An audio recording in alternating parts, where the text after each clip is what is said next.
Oh, you probably don't even have anything to project it anymore. You're probably right. Some people probably do, but I don't know whether KMU has the capability or not. And the other stuff is... Yes, just pictures and stuff like that. That's great. Well, it's from my career.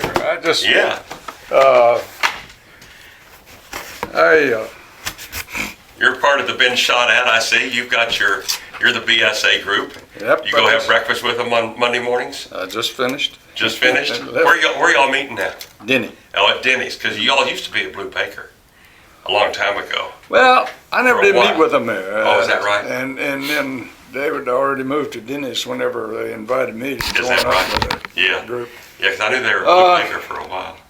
Well, see, I've known Terry Rosser ever since just about the time, shortly after he retired from the Army.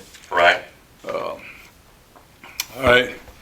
I was officiating football, and we went over to Trinity, called the game over, and we got through with that game, and we were coming back, and I said, "Terry, what are you doing?" And he said, "Well, not anything." I said, "You want to go to work?" And so I hired him. I'm at Blinn. Right. Was at Blinn. Well, now I'm in a different role, but I'm still at Blinn. Uh-huh. And so anyhow, he started work for me, and then he worked there until he chose to terminate, and then, but see, he's 4 years behind me, so I didn't know him here whenever we were students at A&M. Right. And yeah, he's a great guy. Yeah. And, Terry's a good one. There's no doubt about that. And so, well, tell me about yourself. Where'd you grow up? Where'd you go to school? I grew up in Milam County. I grew up in Milam County. In Milam County, okay. Just across the river from Hearn.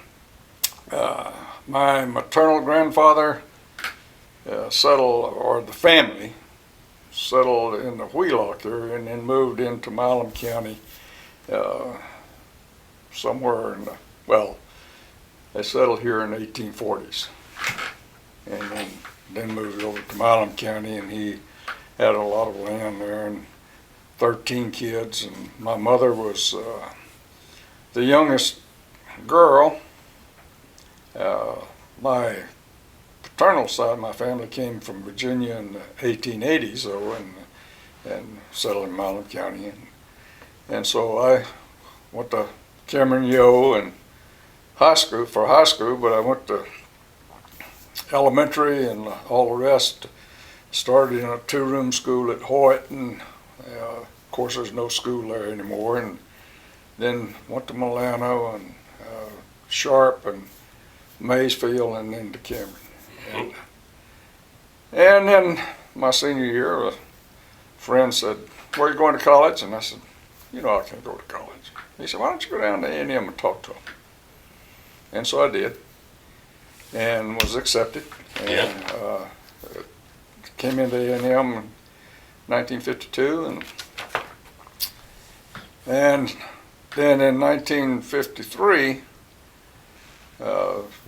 which of course we were all in the Corps, and I moved over to another unit, and a guy told me about fencing, and so I went out for fencing team, and growing up in Milam County in Texas, there's no such thing as fencing. There was, because the top fencer was in Galveston. There was a club in Galveston, and the top two fencers in the Gulf Coast were both members of that club. Mm-hmm. They were both left-handers, and I'm left-handed. I came in, and of course everybody wanted to fence me because they wanted to beat those two guys. They didn't really care about me, but they wanted to beat those two guys, but I was a left-handed guy. Right. So anyhow, I went on, and I graduated from A&M in 56. Went on active duty with the Air Force in 1956. Went to Lackland at San Antonio to start, and then go to Moultrie, Georgia for my primary training. Yeah. Left Moultrie and went to Big Spring for single engine jet training. Finished that, got my silver wings, They said, well, you got to sign up for 5 years in the Air Force. If they'd have done it 6 months earlier, I'd have signed up without asking questions. Things hadn't gone that well in Big Spring. And I said, well, I'm not sure I want to make this career if that's where people are going to be treated. So I went to Limestone, Maine. I got up there, and 9 months later, the Quemoy crisis broke out. And that was when the Chinese, Red Chinese, began shelling the Quemoy and Matsu, which were islands that were claimed by the Taiwanese Chinese. And so I'm on duty on the midnight shift, and came off, a message came in, said the following 4, and it listed 3, got these assignments. So I went on to bed, and at noon the phone rang. They said, you want to go to Japan? Anything to get out of Limestone, Maine. I said yes. Unfortunately, I was a little naive because I didn't know that much about the geography of Japan. New York City and Tokyo on the same latitude, and so there's a lot of Japan north of Tokyo. But I got to go south. I went to Fukuoka or Itazuki Air Base, and then was sent out to a 25-acre island with ground radar site, and spent 9 months out there, and then moved to another island that we'd already turned over to the Japanese self-defense force, and then put in my assignment to come back to the States and said, I want to go to Texas. There was 42 locations between being a pilot and the ground radar. I got to go to Panama City, Florida, Tyndall Air Force Base. Got married on the way, and after about a year, asked my wife, I said, you want to stay in the Air Force or you want to get out? Because now's the decision-making time. And so we decided to stay. Went on and did 4 years in Panama City. Volunteered to go to Vietnam at that time, and they said, no, you belong to the Air Training Command. And so you're going to Big Spring, Texas as an instructor pilot. What year was this? This was in 1963. Okay. January 63. So where did I do with this? Yeah, it slipped. I guess that slipped off. Anyhow, I went out to Big Spring in 1963 as an instructor pilot on T-37, which is a side-by-side airplane. Various nicknames, the 6,000-pound dog whistle. Mm-hmm. It converts to JP4 to noise and so forth. And then as things went along and I got selected for promotion, and I told my wife, I said, if I do, I said, then I'm going to put in a volunteer statement to Vietnam. And I did, and I was selected as a pilot in the A-37, which is took the T, had 2 engines with 1,000 pounds of thrust in each one, and took the engine from the T-38, which was a supersonic, but it also had an afterburner, took the afterburner off, put those engines, which had 2,000 pounds of thrust. So we went from 2 to 4,000 pounds of thrust. Put 4 bomb stations on each wing, tip tanks on it, and it gave it, without any additional fuel, just the internal and those tip tanks, about a 25-mile combat radius. Mm-hmm. But then we took this 25 airplanes, went through training at England Air Force Base in Louisiana, Alexandria, Louisiana. And we got over to disassemble the airplanes, stuck them in crates, took them over to Benoit Air Base in South Vietnam, and reassembled them, went out and started flying combat.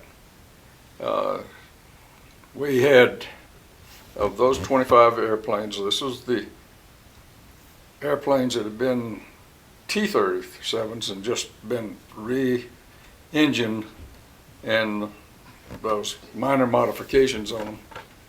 And then they built a newer B model, which was brand new, and that's the B model with the probe, in which I did not have a probe. Anyhow, we did that. Flew 365 missions, or 360 missions. I was fortunate. I only took one hit, but I would say to this day that the 3.5 years of instructor training saved my life that day. Yeah.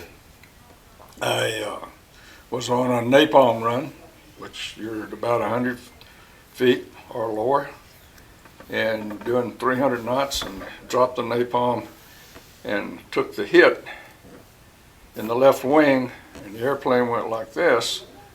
Well, normal reaction would have been to pull back, but no, you roll back up. Right. And I did that. That was just reflex from training, being an instructor pilot. Right. And so pulled up and had fuel going over the hot engine, shut that engine down, and pulled on up and went into the closest base. And then they said, yep, here it is. Well, it was a .30 caliber that had gone in, and you never realize, you don't think about it, how much action or reaction of .30 caliber hitting an engine. I mean, well, it was just outside the engine about that far. Right. And so rolled it back up. I had a Army liaison.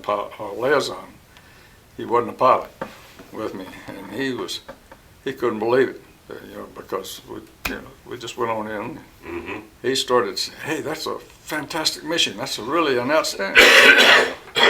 That's everyday work. That's all it was. Wow. I was there for the Tet offensive. Yeah.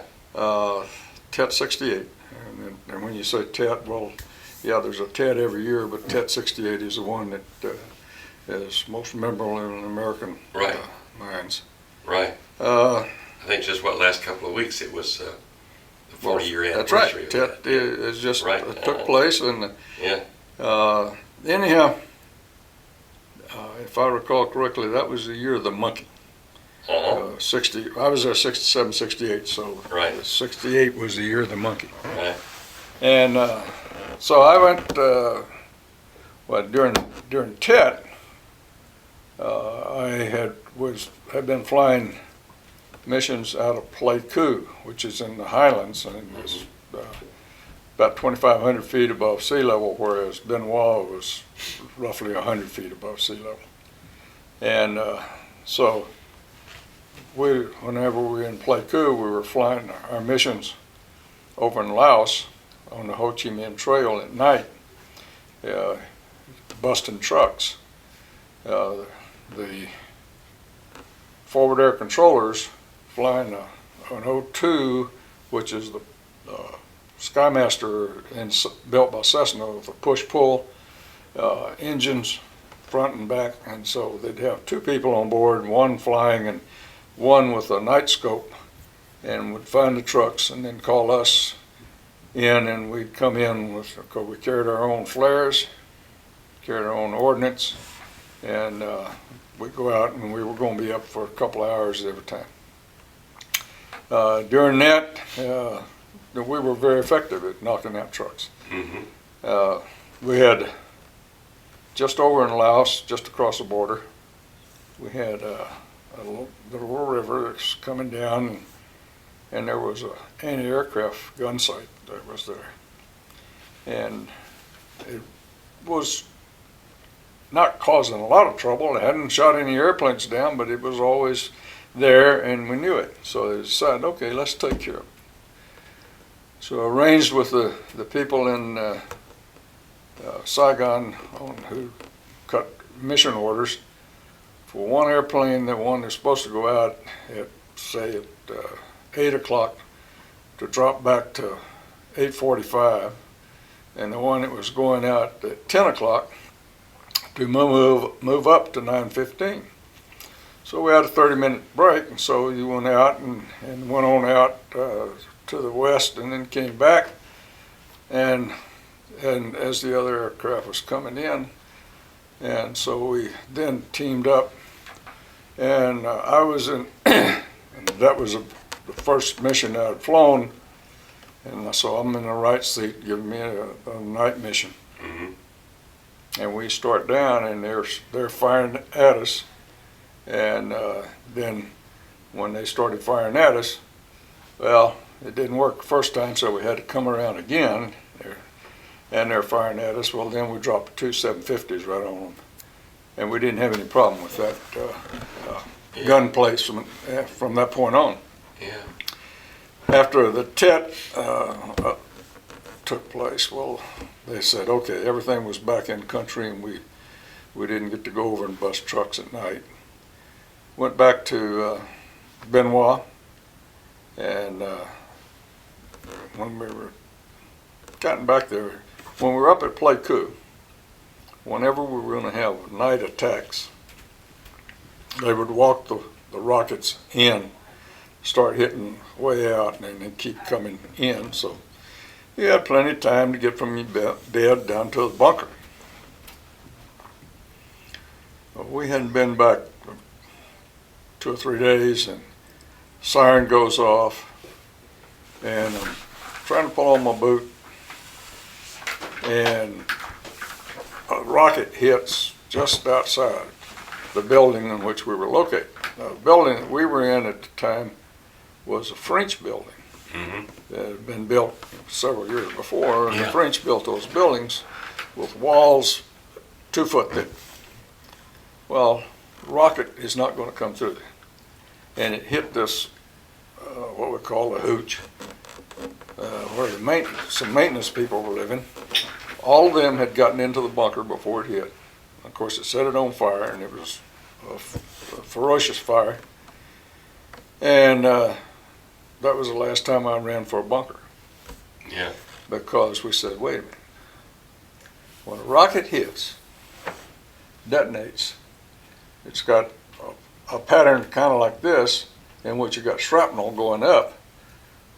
Well, it's not going to come straight at you. Mm-hmm. It's not going to get you unless it comes right in and hits on you right there. Mm-hmm. I said, don't run to the bunker anymore. And I didn't. I finished the rest of that. That was in February. Mm-hmm. And I had until July. I never ran to a bunker again. And came back from Vietnam, went to Waco, Texas. Okay, what year is this? This It's is in 1968. in the summer of Yes. '68. Okay. Well, I come back in the summer. Yeah. I was going up there as an ROTC instructor at Baylor. Situation was that just as I was put in for where I wanted to go, as I was about to do that, people who had partial tours were getting their assignments. And they were all going to big airplanes, and I didn't want to go fly big airplanes and so forth. So I said, I'll go to Waco, I'll go to ROTC. And so that's why I ended up in Waco. 3 years there, asked to go to Europe, and the Air Force decided to extend everybody in Europe for a year because they were running out of money. Now we're talking 1970 and 71. And so all the money's going to Vietnam. Congress has not given them any additional money. And so I said, okay, go to Waco and do that. My wife had asked for a semester, and about halfway through the first semester, she said, go get enrolled in graduate schools, because the kids really didn't care because Dad had been gone for a year. Mm-hmm. They'd learned to live without him, and now I'm coming home, and I was getting up and leaving the house at 7:45, coming in 5:15, I'm back in the house. Mm-hmm. They had never seen that because when I was in both in Florida and in Big Spring, I'd leave at 4:45 or 5 and get back at 6 at night or 6:30, and so I started graduate school, did a master's degree by doing it at night and so forth. I wasn't on assignment to do a master's, and so therefore I had to work it in the extra time. Want to go to Europe? And they said, nope, nobody's going anywhere. So I said, okay, where are you going? And I'd volunteered, I offered them to go back to Southeast Asia. Mm-hmm. If I could go in the A-37. They said, nope, can't go in the A-37 because rank-wise, I was getting to be a senior major, and so they didn't have a job for me. I said, okay. And I said, where are you going to send me? They said, we're going to send you to radar. Well, I called the guy in radar because he was a year ahead of me at A&M. He was going to high school in Taylor. And I said, Jerry, where are you going to send me? He said, I'm going to send you to Space Systems Operations. And I paused and I said, Jerry, you know that I majored in agriculture, not engineering. He said, Henry, I need majors, I don't need engineers. And we'd had a situation in which a captain in Thule, Greenland had pulled a boo-boo and almost started a war. And that he sent electronic countermeasure signal as real when it should have been training. And so the real electronic countermeasures, if it was coming into that site at Thule, Greenland, is an act of war. Mm-hmm. And so, anyhow, talked to my boss, who was ace from World War II and had a heart attack while he was in Vietnam, and he came back, didn't know it. He said I went to the club and had dinner and Mexican food and got back, felt like I had a little case of indigestion, took a Tum and went to bed and got up and flew the mission next morning. And whenever he got back to the States, well, went in for his annual physical, and they said, Colonel, you had a heart attack.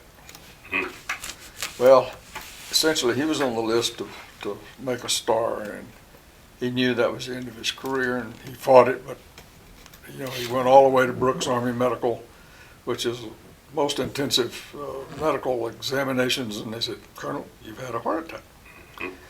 Well, ended up at he and Herb Reynolds, who had just retired from the Air Force and was executive vice president to Abner McCall as president, they said, why don't you go to Colorado Springs? So I did. I went to Colorado Springs and was in Cheyenne Mountain as a missile warning officer. I mean, it's just working shift, and you're looking and watching the input from the sensors that were in Australia, Thule, Greenland, Clear, Alaska, or Fylingdales Moor, United Kingdom. Those were the ICBM detectors. And then we had the sea-launched ballistic missile detectors that were located around the United States. And so I did that for, let's see, got there in August, and in March they said, well, you're going to go up to the Space Defense Center and be a senior director up there, which is the head of a crew. I got up there in 1st of April, I got, let's see, no, I wasn't either. So I got up there and I was doing that work. And the promotion list came out, and I was on the promotion list to lieutenant colonel. Mm-hmm. And the squadron commanders. Well, his deputy was on a promotion list, and that was a year in which there was 3 promotion lists: the full colonel, lieutenant colonel, and major, that were held up by Congress. They all have to be approved before they can actually announce them. Well, the one deputy that was on the full colonel list was headed to Australia as a unit commander, and he said, I need to have that party, that promotion party, real quick. So those of us, there was 2 to full colonel and 4 to lieutenant colonel and 6 or 8 to major, and so we all go together and have a party, plan the party, and in the middle of the party, the squadron commander said, I want to see you in my office at 8 o'clock in the morning. So I go up there and he said, I want you to take over the training. And I said, okay. And so I did, and then I went on and took over the Space Defense Center, and then my initial boss there had gotten promoted to full colonel and was selected as a commander of the 20th Space Surveillance Squadron at Fort Walton Beach, Florida, at Eglin Air Force Base. Mm-hmm. And he said, you want to come down, you want to go down and be my ops officer? I said, okay. And so I went down there. In the meantime, I put my name in the hat to be a commander over in Koh Ka, Thailand. And that's 350 miles north of Bangkok. Mm-hmm.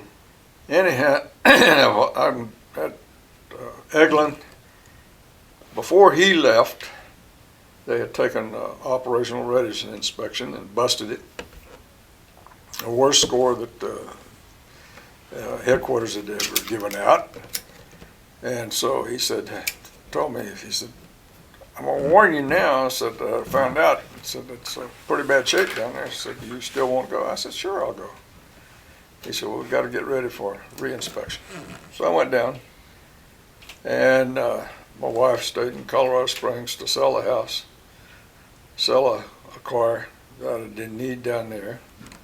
And I got, because that was a Jeep with 4-wheel drive for the snow conditions, and I had a little Toyota Corolla that I'd taken I drove when it wasn't snowing. And so she did that, and I got down there and went to work, got it done. The re-eval came 6 weeks later. They came in, and the outbrief, I said, we didn't think you could ever pass it.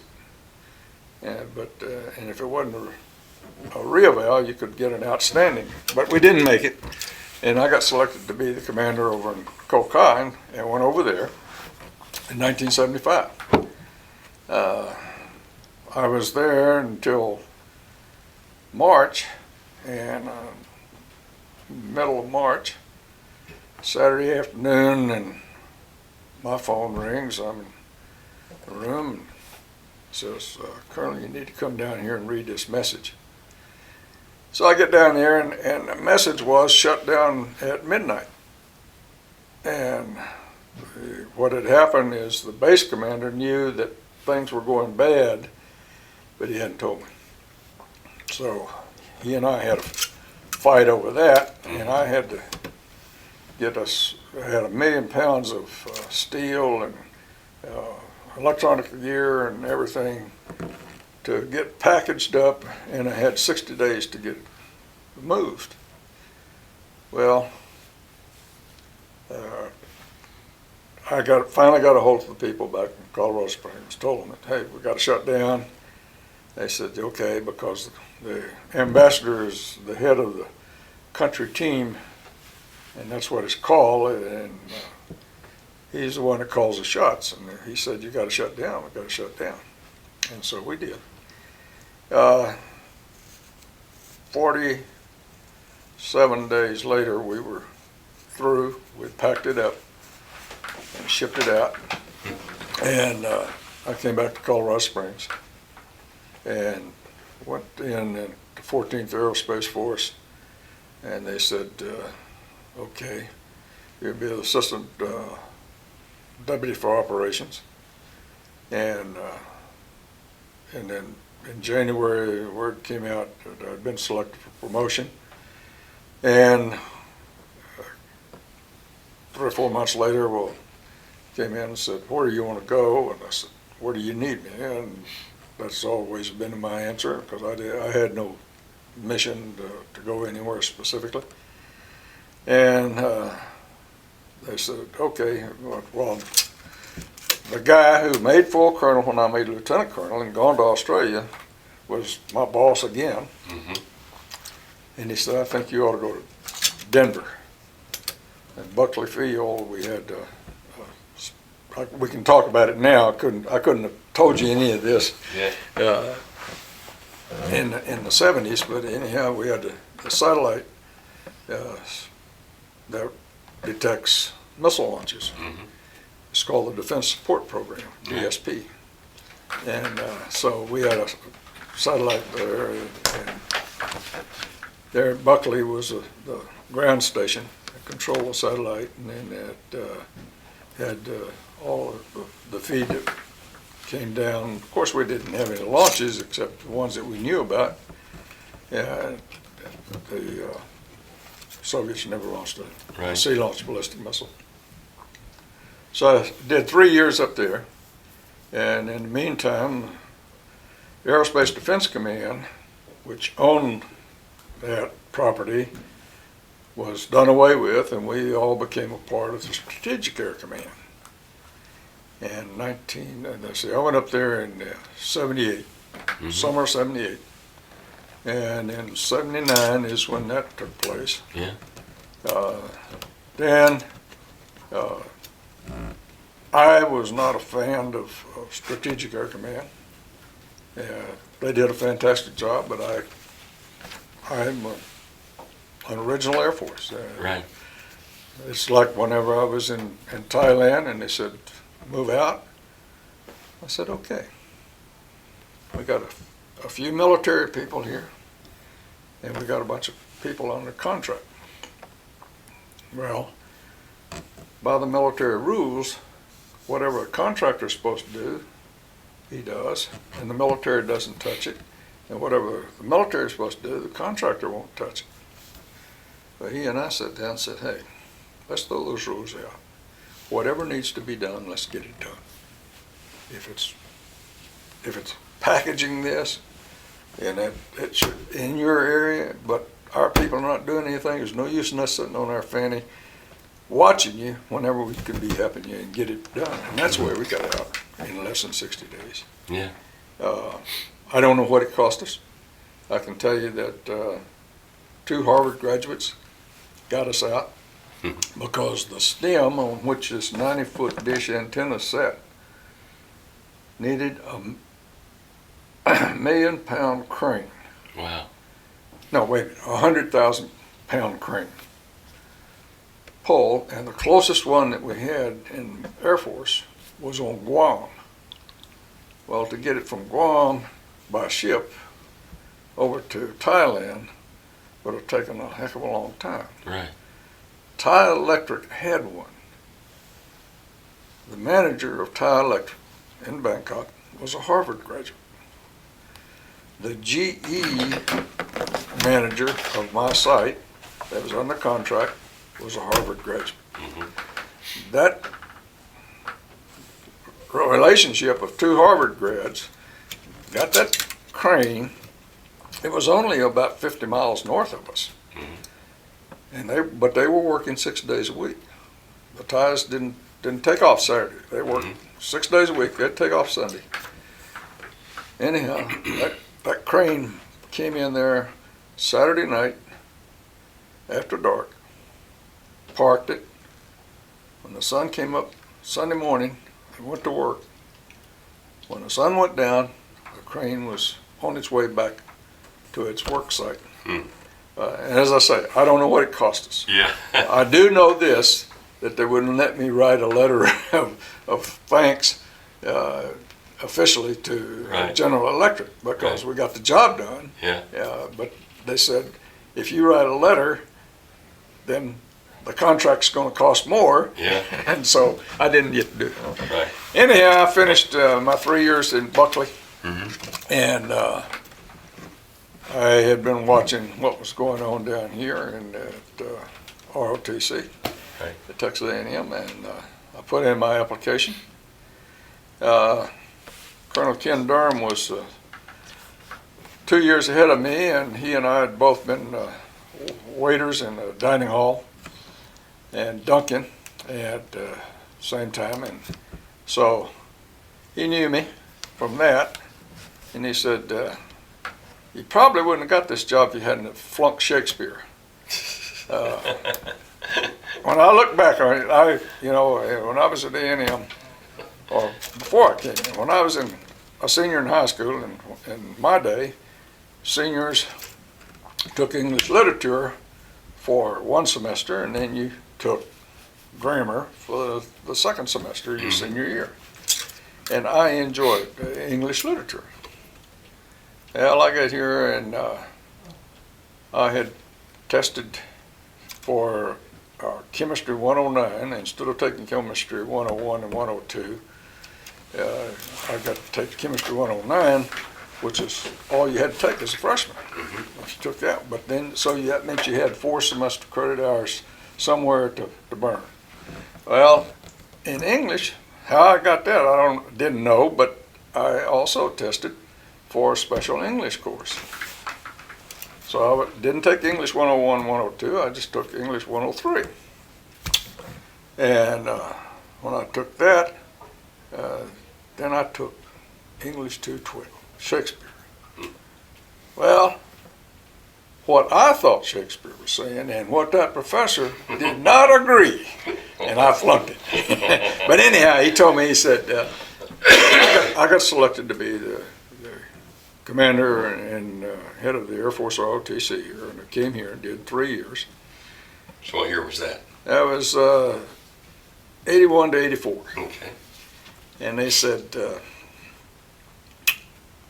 I called up in 1983 and said, what assignments do you have available for Colonel Space Defense? And they said, well, there's one back in Cheyenne Mountain. And I knew from my years, 3 years there, I did not have the network that the guy had it when I was there, which was... Where was it again, I'm sorry? In Cheyenne Mountain at Colorado Springs. Oh, okay. Okay. Cheyenne Mountain, are you familiar with it? I've heard of it. You've heard of it, okay. Yeah. Let's go back to the early 60s, and whenever the Soviets launched Sputnik 1 in 1957, and they were developing their space capabilities. Well,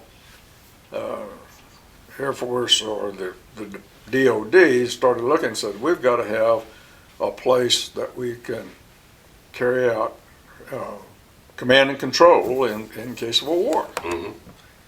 And so they ended up going into this mountain that's southwest of Colorado Springs, and not very far from the Broadmoor Hotel. And they went in there with about 3,000 feet below the top and drilled out and excavated the granite. And so you were in a place that was 3,000 feet of granite above you. You had granite all around you. You had water, you had food, you had a double set of steel doors that were 2 feet thick. And so that whenever it was totally closed, in other words, the implosion of outside blast might get the first set of doors, but wouldn't get the second set of doors.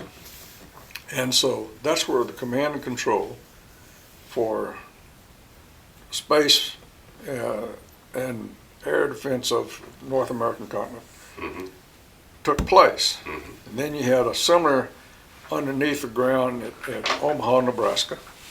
and you had another one in the Pentagon, and you had an alternate at Fort Meade, Maryland. And so you had 4 of those type command and control centers.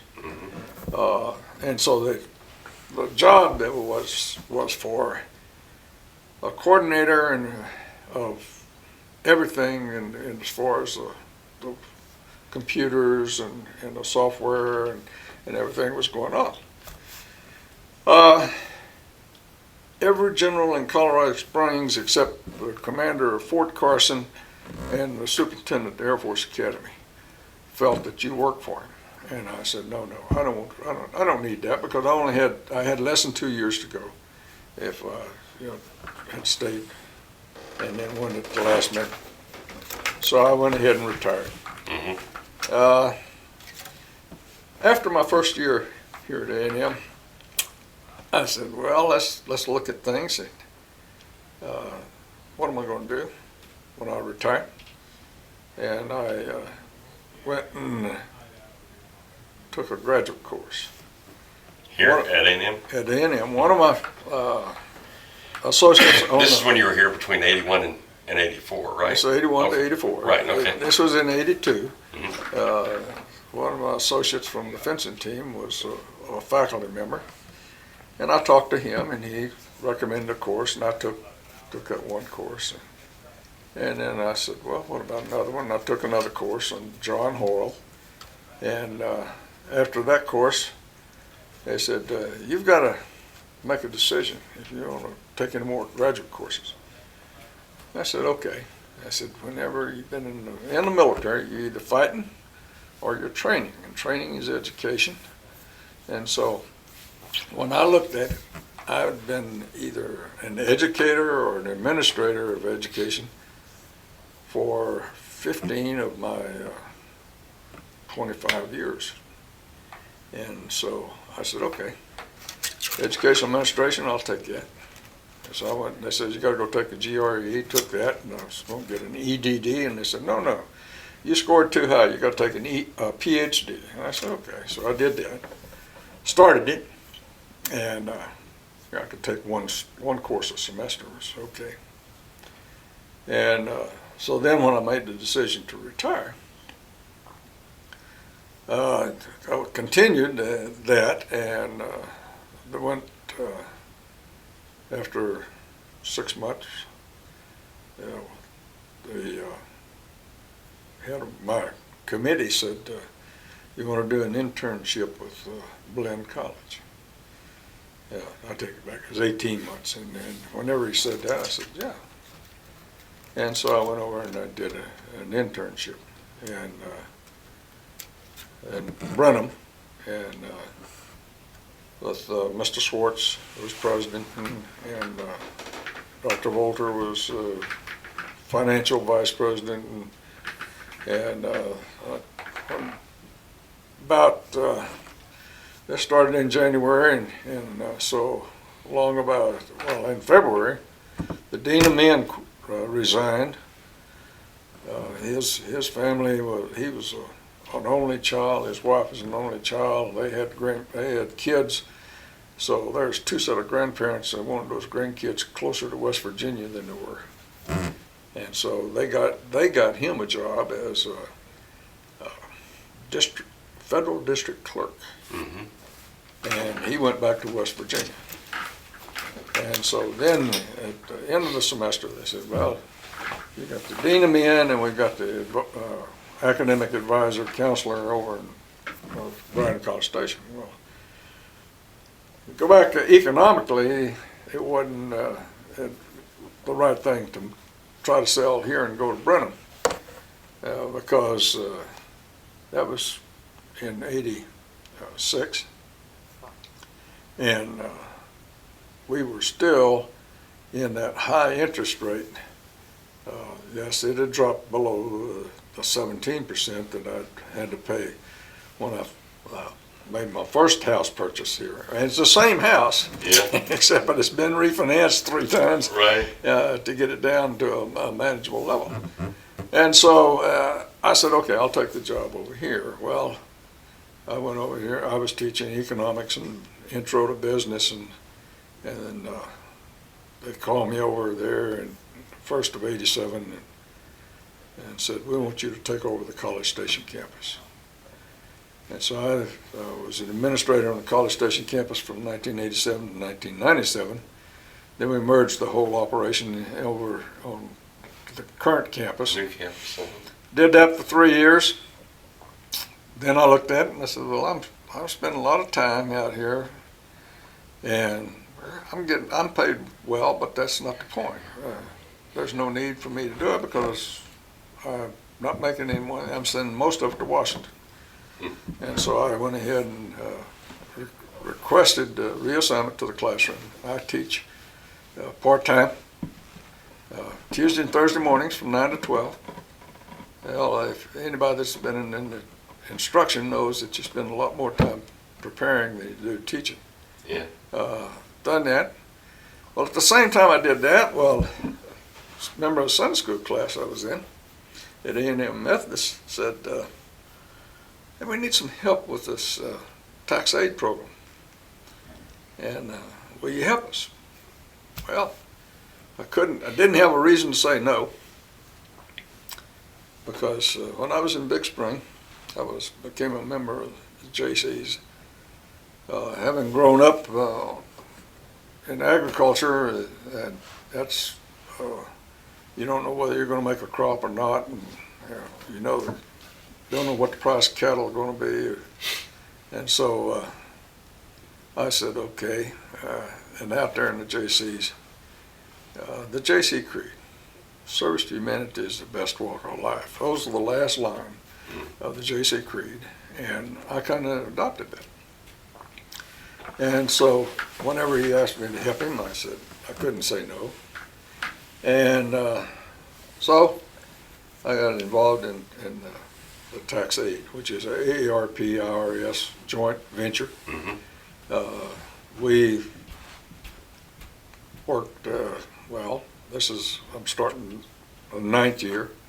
And that's why whenever I talk to you, I said, well, because this is a third day, and this afternoon I'll go in, I'll work from 1 to 5 this afternoon. Right. And then on Tuesday I'll help them, and Wednesday I'm scheduled to work, and Thursday I'll help them, Friday, until we get this week out of the way. Yeah.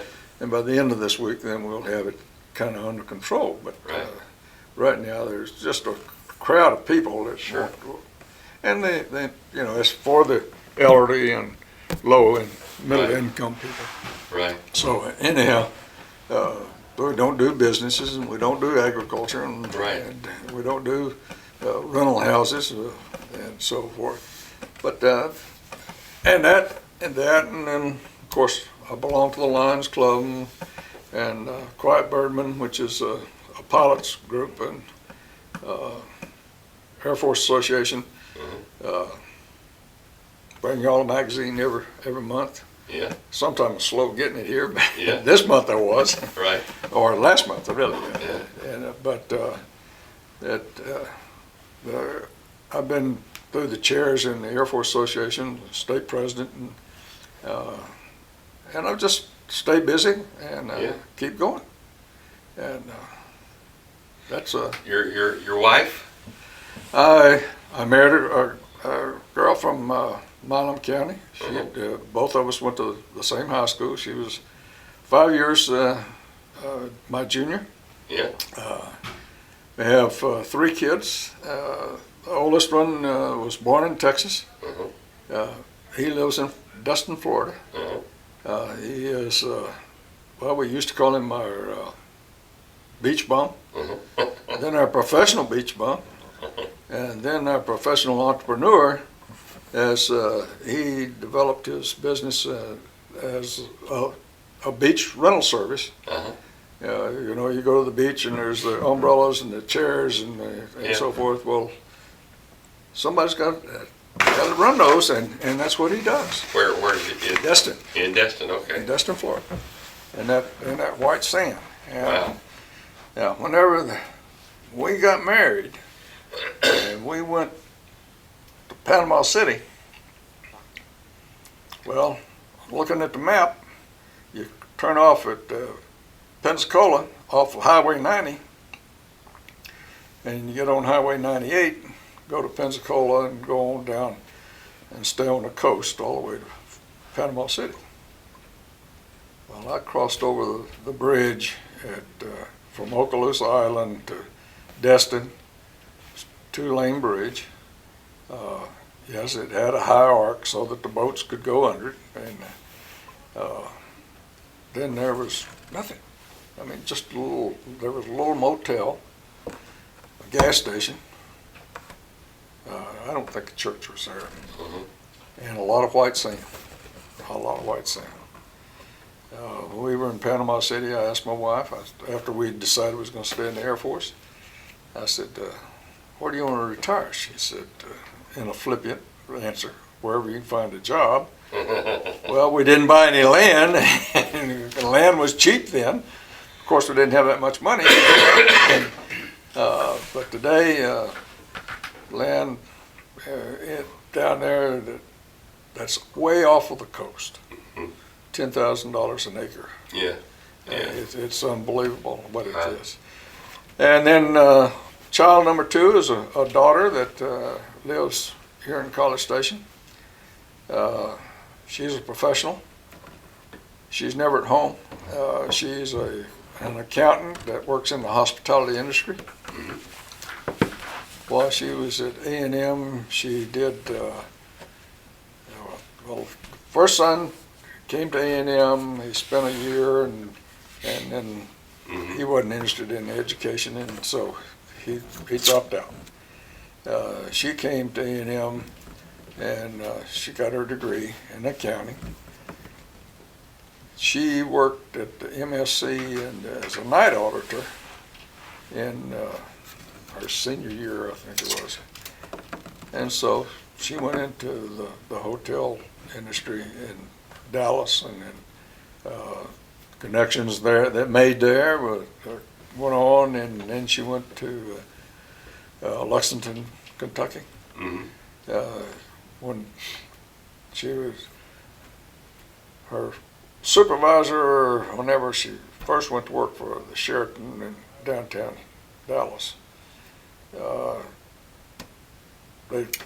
in that business they changed employers frequently, and so she did, he did, and then a couple 3 years later he calls her up and said, "How'd you like to go to work for this company?" And said, "I'm here, da da da da," and said, "Okay." So they moved to shut the Dallas office down, and she goes to Lexington.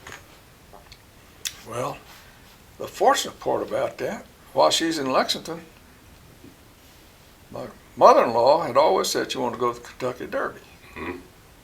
So, daughter, with the connection she made there, got 2 tickets to the Kentucky Derby.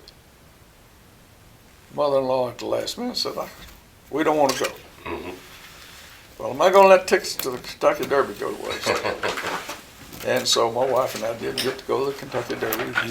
Year the Philly won. Yeah. Oh, okay. And so anyhow, I think that was 88 or 89. And so then she has moved around, and she's now an independent contractor and as a consultant in the hospitality industry. She came in Friday from Washington, D.C., and she's been working up there for 6 months or so.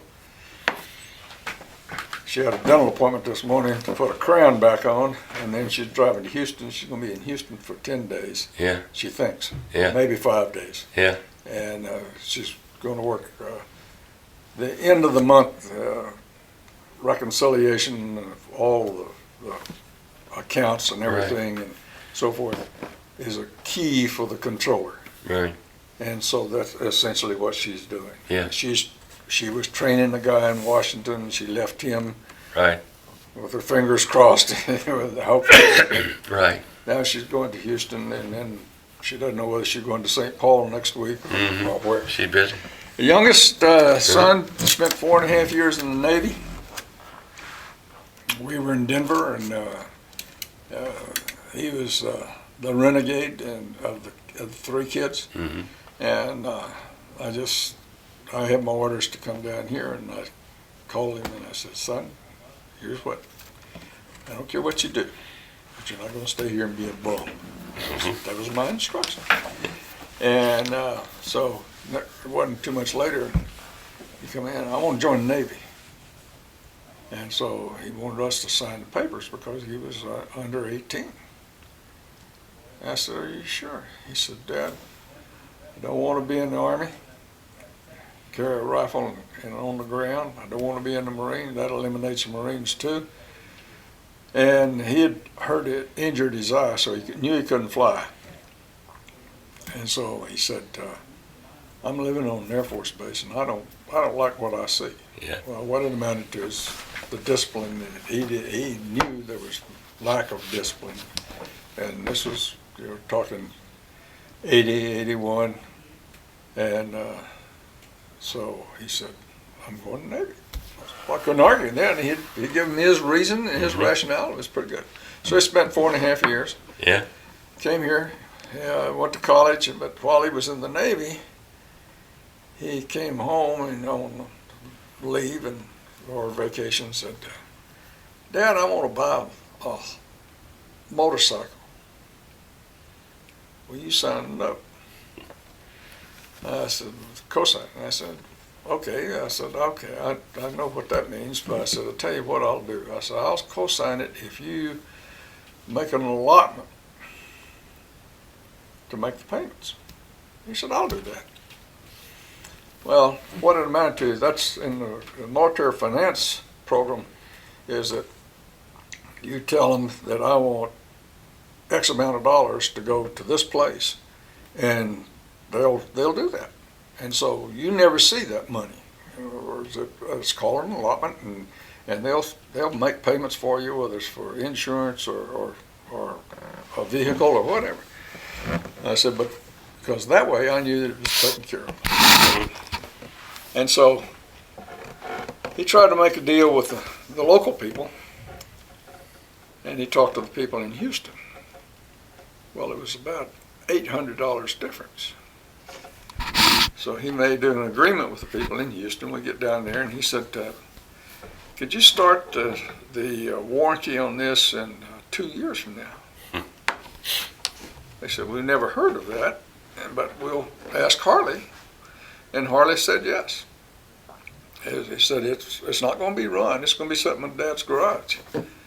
And okay, so I got the job of go down there, get it, bring it up here, put it in the garage. Just left it in the garage. 2 years later, he comes home, take it back down, and they serviced it, and that's when his warranty started. Mm-hmm. Anyhow, he ended up being he's a Harley Davidson PhD, and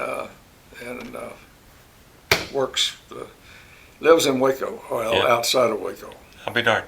And and a lot of the people around here, they know him. Yeah.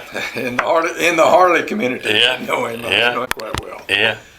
Well, that's great. That's all fascinating. That really is. This is going to be you're still living a very active life, very active in the community. Tom, what are you going to do when you retire? Right. No, wait a minute. I'm serious because I've known people that my dad told me this. Yeah. I was a little kid, and the first time I heard the word retirement. Yeah. He said something. Dad says, never retire. So you retire, you die within a year. That's right. And that's true. Right.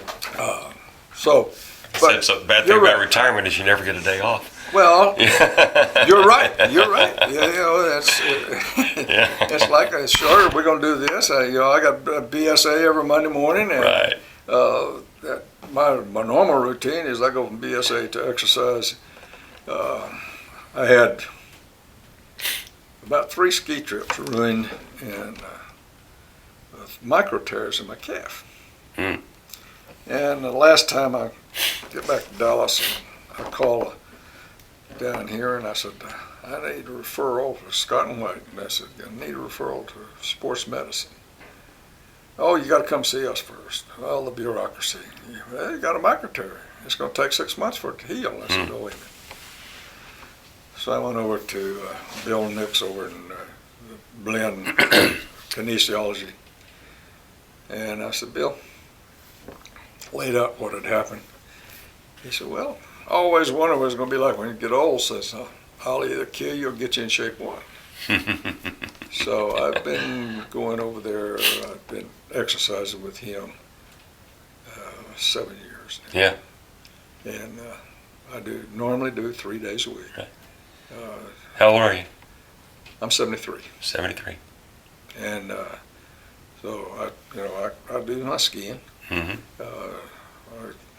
I play golf in the summer. I don't work at Blinn in the summer. I just work the 2 long semesters. Right. So Let me see what you got in your box. what I've got here, I've shown you this. That's the only picture. That's back as a cadet here. Yeah. That hat is from here as a cadet. All right. And then,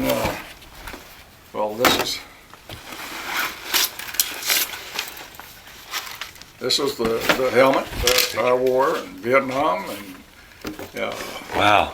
and then That's your pilot's hat. when I came back out of Vietnam, well, I guess as far as I know, I wore this one from 1963 until 1970. Uh-huh. Because whenever I came back from Vietnam, I was at Waco. Well, I had to fly Right. every month. Right. And it so happened that I got to Waco to go to work, and they said, well, we're closing James Conway. Everything's moving to Austin. Mm-hmm. And so I went to Austin. And I flew the T-33 down there for 2 years, Right. in which I wore this. And then I went into the T-39, which is a passenger, and you like an airline pilot there. Yeah. Right. And so, so this one I wore from say 63 until 70. Yeah. Got a mask, a gas mask. Now, well, this mask is set up for the T-39, Right. and so that you could Yeah. have it available to throw it on. Right. Right. And then the helmet. Yeah. Yeah. That'll be good. We'll put those out on the table and show them during the interview. I'll scan this and we'll have that ready.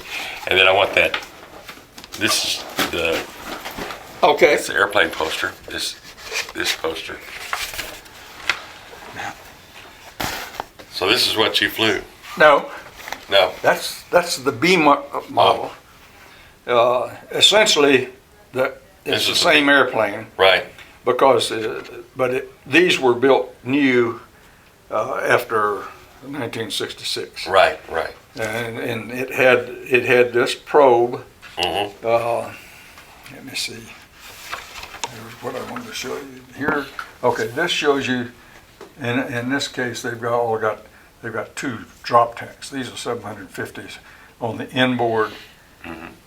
Well, you'd start out here. This one's empty. This could carry 250 pounds. Right. Right beside it was one that could carry 500 pounds. Wow. And then these 2 could carry 750 each. Right. And then you have the same over on this wing. Yeah. And so you flew the 37, just the 37, right? I flew the T-37. T-37, right. And I had a picture of it, and I thought I had picked it up this morning to bring with me. Well, I can probably find. Well, I've got internet. one of a T-37 that's just breaking the runway.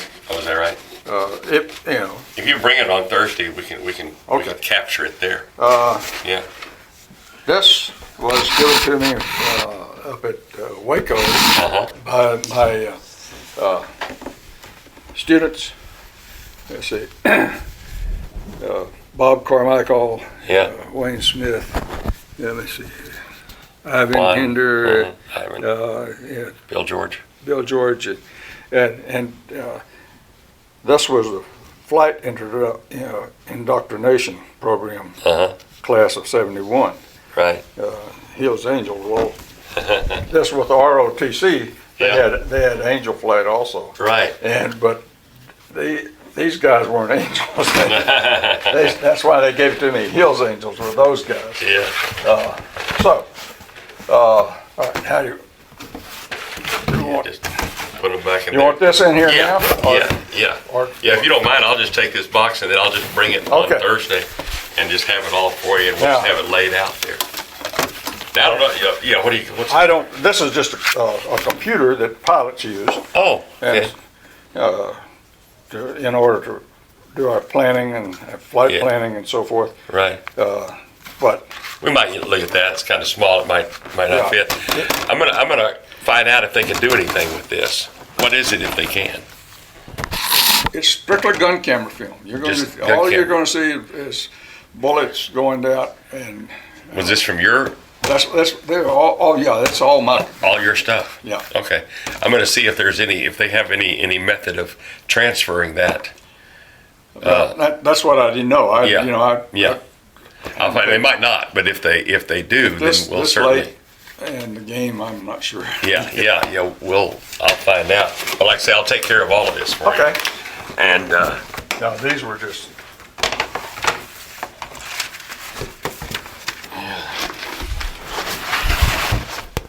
Yeah, this is great. Well, let's this is going to be a good show. Thursday at 2:30. Is that still okay? That's fine.